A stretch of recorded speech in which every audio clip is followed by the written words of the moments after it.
How is everyone doing? I'm Daniel B. If you don't know me, I'm the host of this little event here with Mr. Mike Kelly. Mike Kelly has been a Guitar for Vets chapter coordinator and an instructor since 2015. He's been playing guitar for about 50 years or probably more. No, I'm kidding, Mike. Ouch. Ouch. During the pandemic, Mike began making weekly YouTube video guitar lessons for his G4V program graduates. His lessons have become popular on YouTube, and now he has nearly 23,000 channel subscribers. Turn over the program to you, Mr. Kelly, and pleasure having you here. All right. Well, thank you, Daniel, and thanks everyone for joining in, making some time on your Saturday. Hopefully the weather's nice where you're at. I know it. I got a buddy in upstate New York, and he sent me a little video. It was raining pretty good there this morning, but where I'm at, it's nice and sunny out. So really appreciate everyone being here. Thank you, Dan and Paul. Thanks to Guitars for Vets, to CAVARTS for hosting this event. So I've probably got, I don't know, 15, 20 minutes of content today. But we're going to learn how to play a fingerstyle version of Hallelujah, a pretty famous song from Leonard Cohen. And what I've done is I've sent out some tab, and it's kind of my own interpretation of the song. So you'll find if you go on YouTube and you type in how to play Hallelujah, everybody has their own interpretation, whether it's Keith Urban, he has a real nice lesson, which is just using single strums. I put a lesson out about a month ago on my channel, which was a strummed version, which is a good place to start. A particularly good lesson, if you're interested, is there's a woman named Lauren Bateman who does beginning and somewhat intermediate guitar lessons, and she does a really nice finger picking version of this song as well. And she makes different choices than I make. So if along the way you decide, hey, you know, sounds okay, Mike, but I'd really like to play these chords a different way, Lauren plays it a little bit differently. So my particular theory is I try to use shapes that make it as easy as possible for the beginner to learn how to play fingerstyle. And in this case, the fingerstyle we're talking about is, I'll just start by playing an E minor chord. I've got my, see, how am I going to do this? Yeah, middle finger on string 4, fret 2.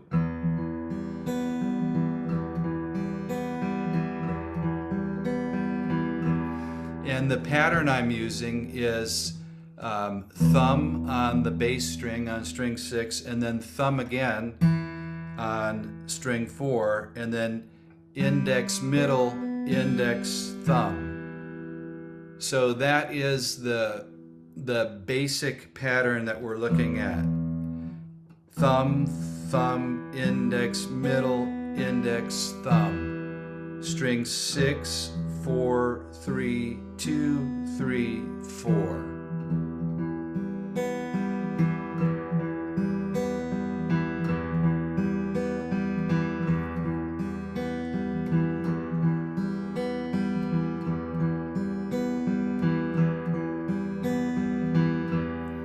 So on a 6-string chord like an E minor, our first note that we hit with our thumb is the lowest bass note.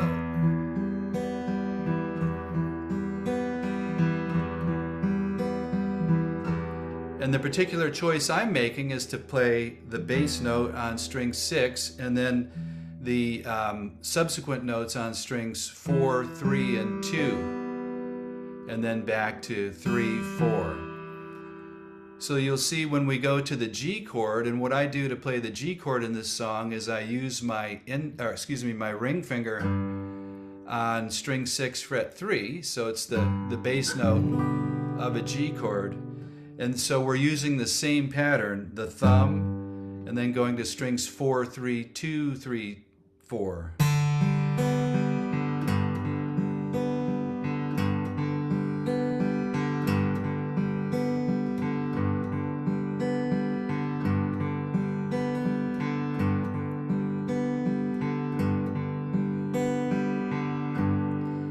So that in this song is the most common chord change. It's the G to the E minor.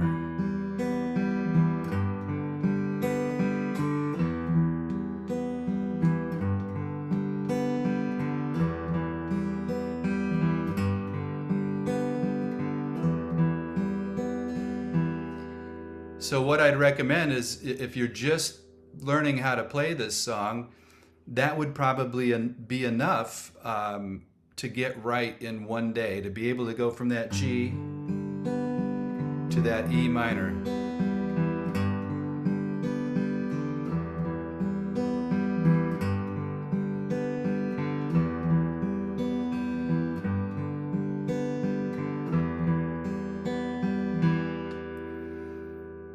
So that is maybe 25% of the song, just getting that G to E minor.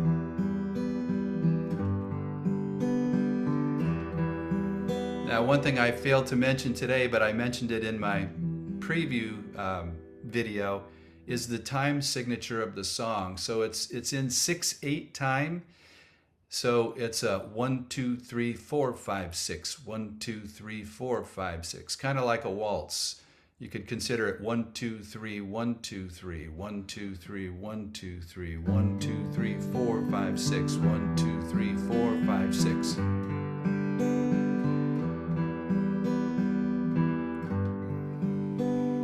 So it's all right there on the tab sheet for you. So the song starts off with 2 of those iterations of G to E minor.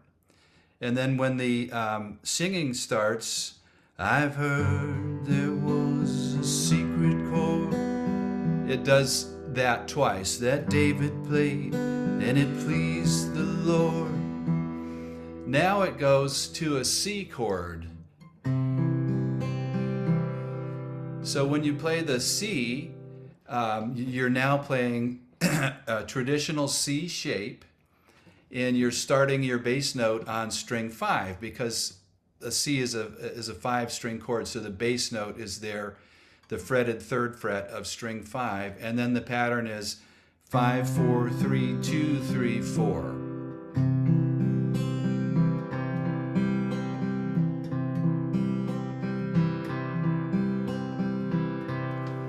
And you'll note I'm playing thumb, thumb, index, middle, index, thumb. Thumb, thumb, index, middle, index, thumb. And sometimes I won't follow that rule and I catch myself using the index finger where I should be using the thumb. So my whole point is to give you permission to make that sort of a mistake. As long as you're hitting the note, it really doesn't matter what finger you're using. So that's the next chord in the song. It's just this C. 1, 2, 3, 4, 5, 6. 1, 2, 3, 4, 5, 6. Now it goes to a D chord. And here's where I made a choice to play a 6-string D where I use my thumb on string 6, fret 2. And I'm playing strings again 4, 3, and 2 and fretting that D shape there. So the same thumb pattern, thumb, thumb, index, middle, index, thumb. Now here's where you have a choice. If you're not comfortable bringing your thumb around and fretting string 6 on the 2nd fret, you could always play string 5 as your bass string.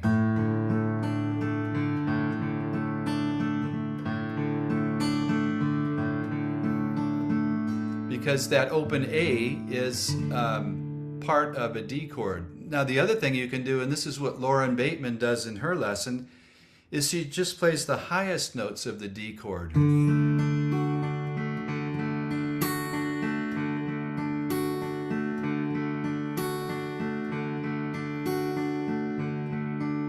So the whole point is to get comfortable with which 4 strings you want to use of a particular chord. I make this particular choice of playing it using string 6, 4, 3, and 2 because that's, whenever I can, I like to use those strings for the G, for the E minor, and the D. I'm using string 6 as my bass note.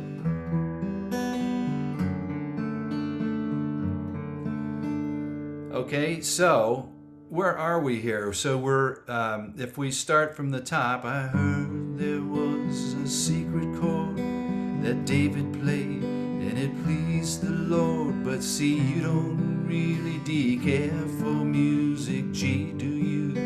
Back to the D. It goes like this. Now we get to the first kind of quick change in the song, actually the only one. Instead of playing 6 notes, you're going to play 3. So when you get to the C chord on the G, let's start with the G again. It goes like this, and then on the G we go the 4th. I'm playing string 5, 4, and 3 of the C chord. The 4th, and then it goes to a D, the 5th. I'm playing strings 4, 3, and 2 of the D chord. So again, there's just 3 notes in that particular change. The C to the D. That's the kind of the trickiest change in the whole song. C to a D. And then it goes to back to the E minor, the minor fall. And then it goes to the C, the major lift. Then to the D, the baffled king come. And then we go to the final chord in the song. I know this is a lot to fill your heads with, but it's a B7th. So that B7th, it's like the B7th that you learned when you first started playing, except we're not worried about string 1. So we're only fretting strings 5, 4, and 3.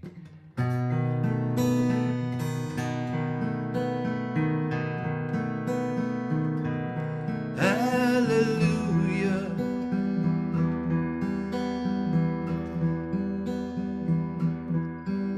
And then in the chorus, it's more straightforward. It's just a C. Hallelujah.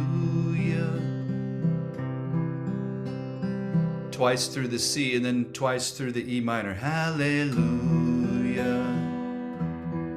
Back to the C. Hallelujah. Then to the G. Hallelujah. To the D.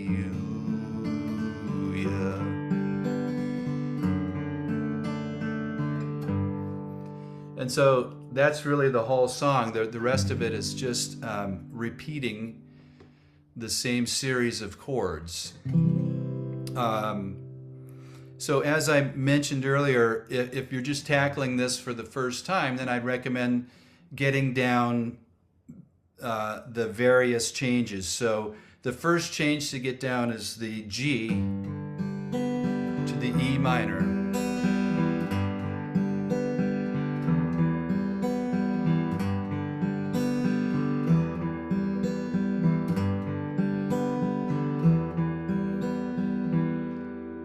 And then the next change to get down is the C to whatever form of D you want to play, whether it's the one I do, or if you want to play it up high. Hallelujah.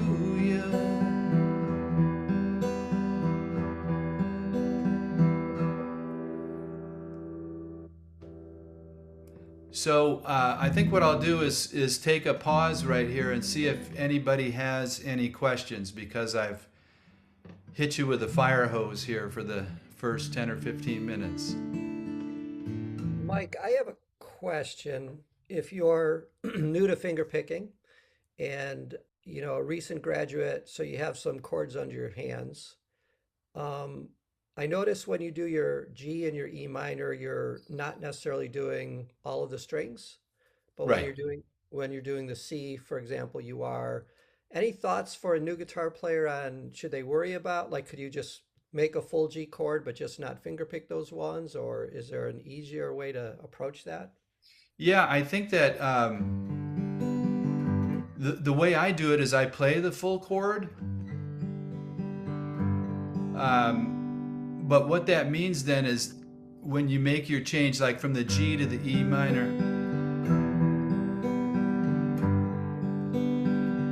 you've got, a fairly significant movement there. If you just play it using the one note that you need,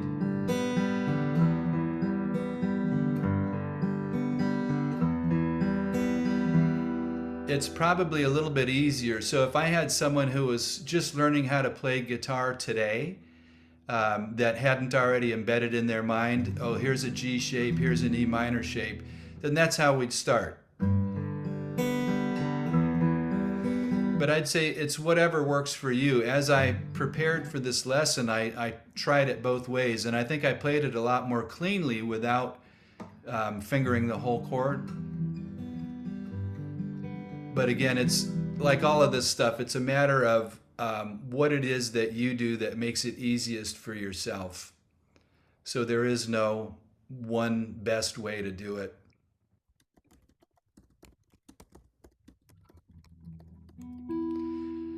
Another thing that's probably a good idea if you've never played this song before is to learn it just with a strumming of the chords. And this is how I taught the lesson when I created it about a month ago.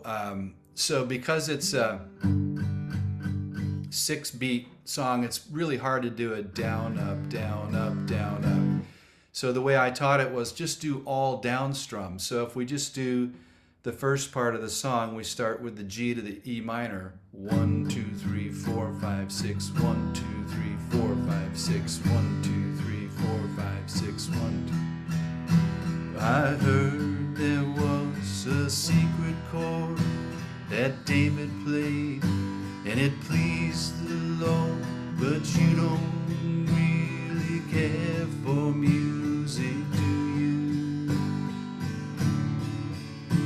It goes like this: the fourth, the fifth, the minor fall, the major lift, the baffled king composing hallelujah. So that's a good way to just get a feel for the song, which then once you have the feel, going to this finger picking method might feel a little bit more natural. I have to admit that the finger picking sounds a lot better with this song. I think it's made to be a finger picking song. But like all finger picking, it takes work. I remember dating myself here, but I think it was 1979. I decided I wanted to be able to play Travis picking, and so I found a teacher in Santa Cruz, California, who specialized in it. And he gave me this little exercise with just a G chord.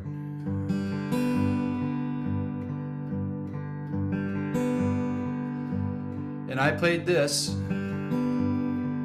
for about an hour a day for a week.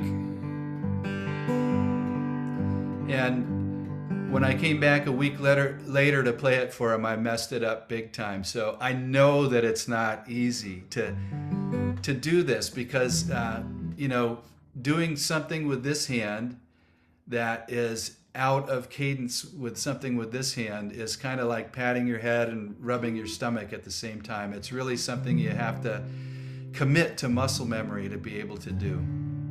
So, Mike, we often talk about how bar chords and power chords are movable all over the neck, and the guitar starts to look like series of patterns. The Yeah. beautiful thing about finger picking, I don't know if this will work, but I was going to ask you that finger picking pattern is also, quote, movable if you think about it that way. If you were just to try, since it's in the same time signature, the chords of House of the Rising Sun with that same pick pattern, I wonder how that would sound. With the one that we're doing with Hallelujah? Yeah, Yeah. that's beautiful.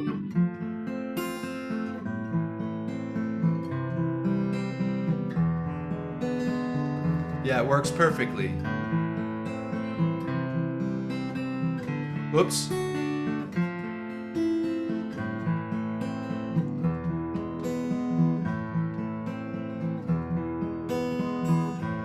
And that's a great point, Paul. So when you're doing this 1, 2, 3, 4, 3, 2, 1, 2, 3, 4, 3, 2, 1, 2, 3, 4, 3, 2, it is very movable.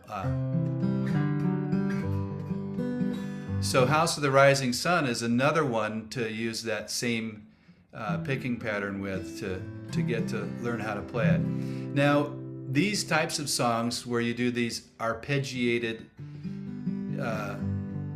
where you're just playing through the chord notes once through and then back down, these are the rarity in the musical world of finger picking. What's much more common is a 4/4 time signature and an alternating thumb.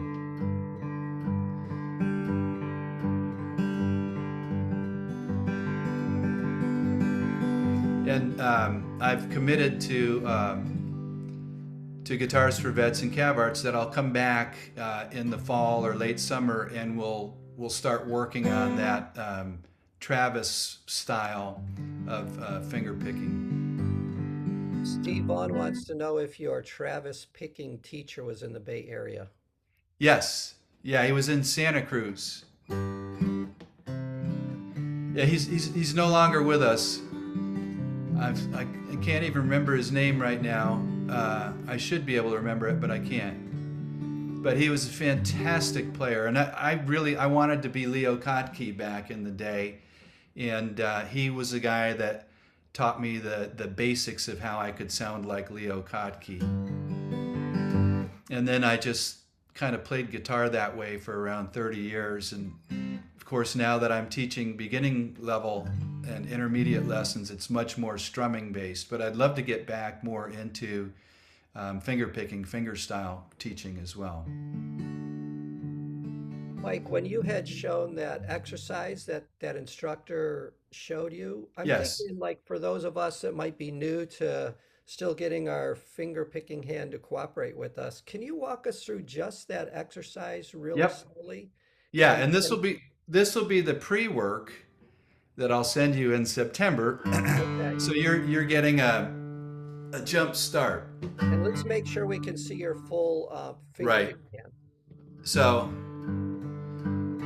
So I'm fretting a G chord, and the whole key to Travis picking is to be able to alternate your thumb on a beat. So I'm string 6, string 4, string 6, string 4. And it doesn't have to be those strings, it's just two bass notes, alternating bass notes. Yeah, and this particular exercise, it's string 6 and 4. So I want you to do this for 3 hours. But then the next step is to intersperse. You don't get a chance to use the word intersperse very often, so it's very, very fun when you can. So that when you're doing this and you're feeling that beat, 1, 2, 1, 2, 1, 2, 3, 4, 1. So what I've done right there is I've done a thumb index on the 3rd string, thumb on the 4th string, and then middle on the 2nd string. So here's how it sounds.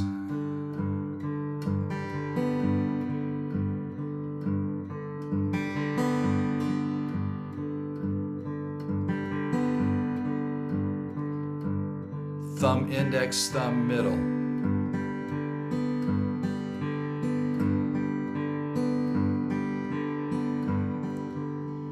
That's the key to Travis picking right there. And then once you get the feel of that, you can start working on speed.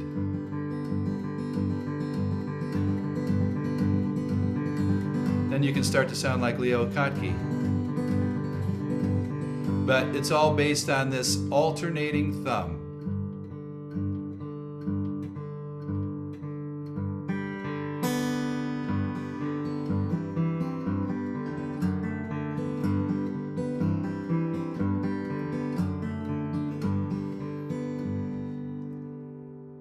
Beautiful.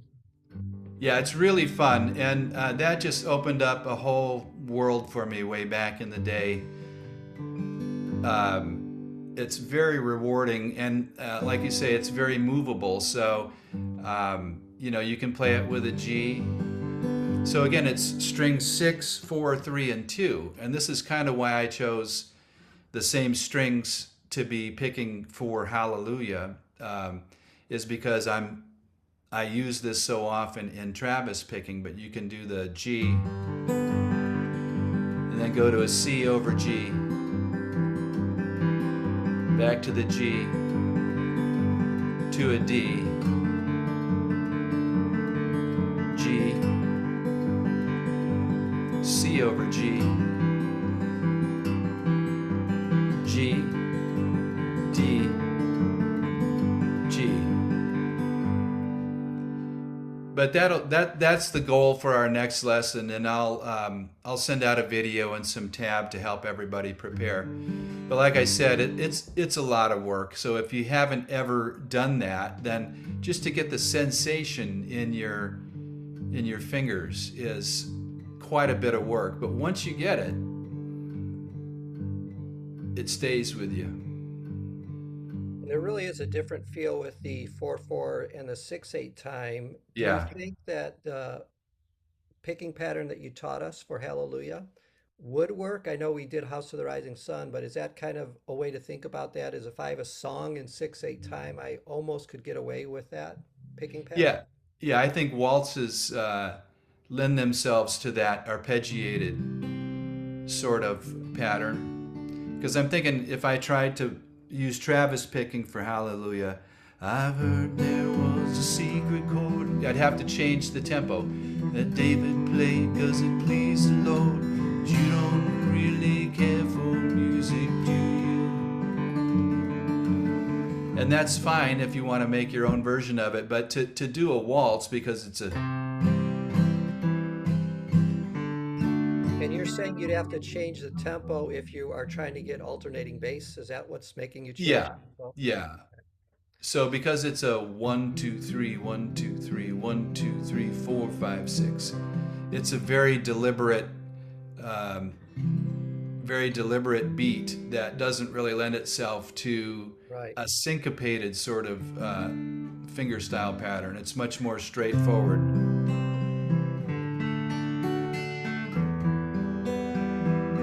And it's very pretty. And it's not that easy to sing along to either. That just adds another level of complexity, but definitely doable.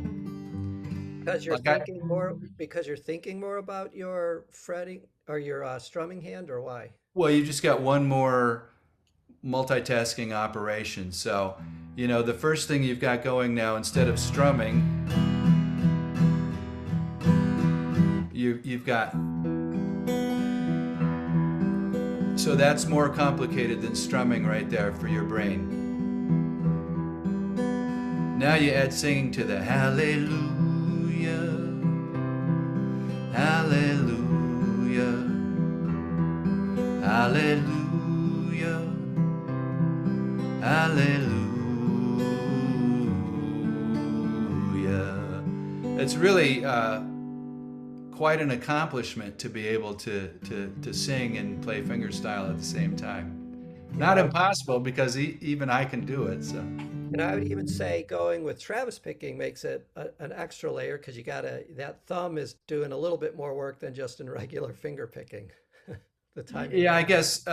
But Travis picking, is easier for me just because I've internalized it. So I think the goal with all these things is that you do it so much that it goes beyond thinking. It's embedded, it's in muscle memory.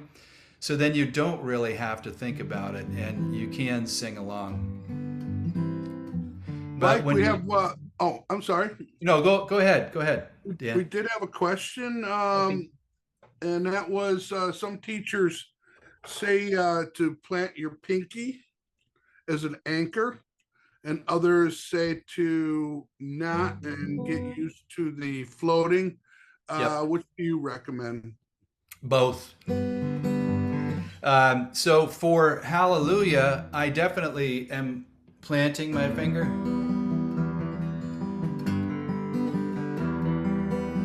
And I would recommend for any beginner to plant the pinky somewhere on the top of the guitar so that you're really stable. Now, what happens is as you advance and you play more complex things and you're starting to work your ring finger in,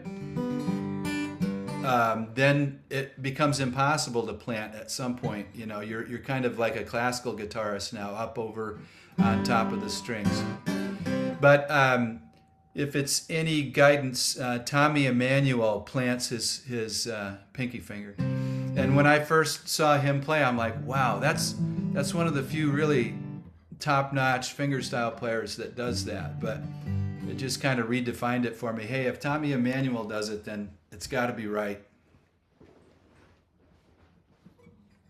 But I'd recommend starting off by planting. I know I did for years. It just makes for a much more stable foundation.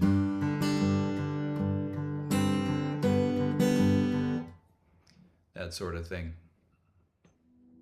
Well, Mike Kelly, I always appreciate spending time with you. We will, if you allow us, Mike, we'll kind of do what we did with the last video, and we'll put it together. I don't know if I'll need chord charts. I'll probably do screenshots of the PDFs that you gave us and have those as inserts, but we'll get Yeah, it ready for CAVARTS to have it as a song lesson that will hang permanently in that's CAVARTS. awesome. You did a great job last time. So, and I look forward to getting that file from you so I can post it as well on my All right, great, channel. Yeah. great. Thank you, everyone. Appreciate you Yeah, all. thanks everybody. Appreciate Have a you being great here. fourth. Have a great 4th of July. Be safe. All right. Thanks everybody. Bye. Thanks, Daniel.